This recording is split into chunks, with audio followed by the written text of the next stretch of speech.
So let me tell you what the Librarian of Congress, formerly the head of the Smithsonian Institute, today the Librarian of Congress, a member of the Council on Foreign Relations, an international scholar, what he teaches his students about the origin of the French Revolution, that watershed event that is being played out today. Because as James H. Billington points out, the French Revolution was the second great revolution in a series of revolutions that swept Europe during the 19th century and culminated in the 20th century with the Russian Revolution in 1917 and the Cuban Revolution in 1958 and 1959.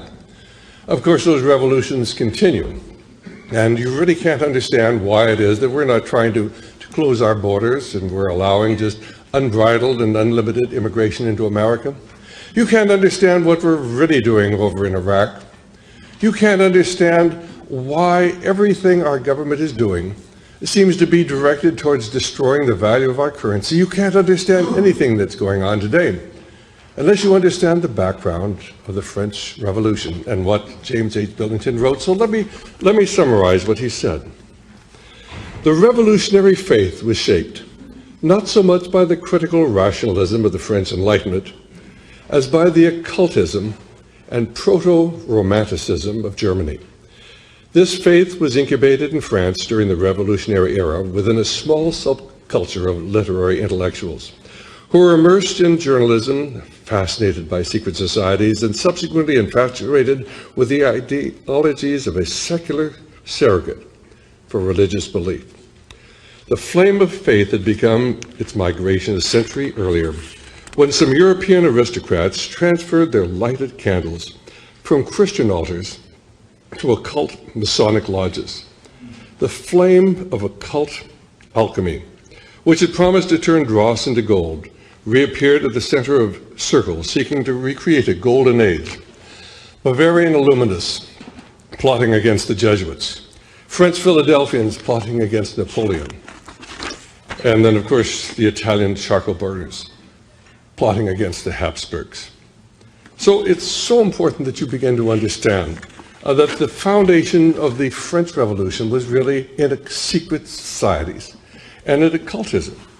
And the great tragedy of our time is that most people don't understand that the ongoing world revolution is based in occultism and based upon secret societies. And those of you who have not yet read my book, The Brotherhood of Darkness, let me suggest you get it. It's easy to read. It will introduce you to many of the secret societies, organizations which work within the shadows, determining who your next president will be and how the voting machines are going to be regulated so that their candidate always wins. Well, let me give you an example of how our minds are controlled, because I would like to suggest that most of what you think you believe, or most of what you believe you think is true, really is not true. And let me start out with something that got my attention some 43 years ago when I accidentally tuned into the wrong television program. It was in 1962. I was a young, successful orthopedic surgeon. I came home and I wanted to watch a program. It was called The Naked City.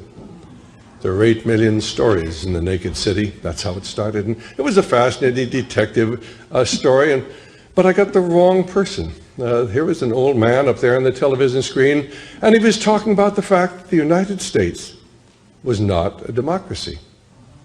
And he was talking about the fact that Fidel Castro was a lifelong communist, and of course Fidel Castro had come to power in January of 1959, and we had been told he was an anti-communist, and now by 62 we were told he was a communist, and none of this really made too much in the way of sense. So I had an uneasy feeling that perhaps there was an element of truth to what he was saying. He was talking about how the media in the United States was actually controlled, and we were not able to get the truth from the media or from our educational systems, and it seemed so ridiculous. I got up 3 separate times to change that television program, and 3 times I sat back down, and at the end of the program, they had a number they flashed on the screen, and you know, I can always remember numbers, but I couldn't forget that number. And I eventually called and began getting involved with the patriotic movement.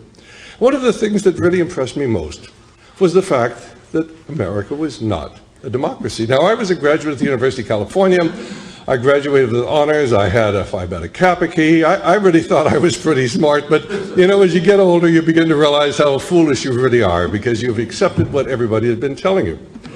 And if you go into the background of this idea that we're a democracy, if you read the Declaration of Independence, the American Constitution, the Bill of Rights, the Federalist Papers, or the constitutions of all of our states, you will find that every one of them says that we are a republic, not a democracy.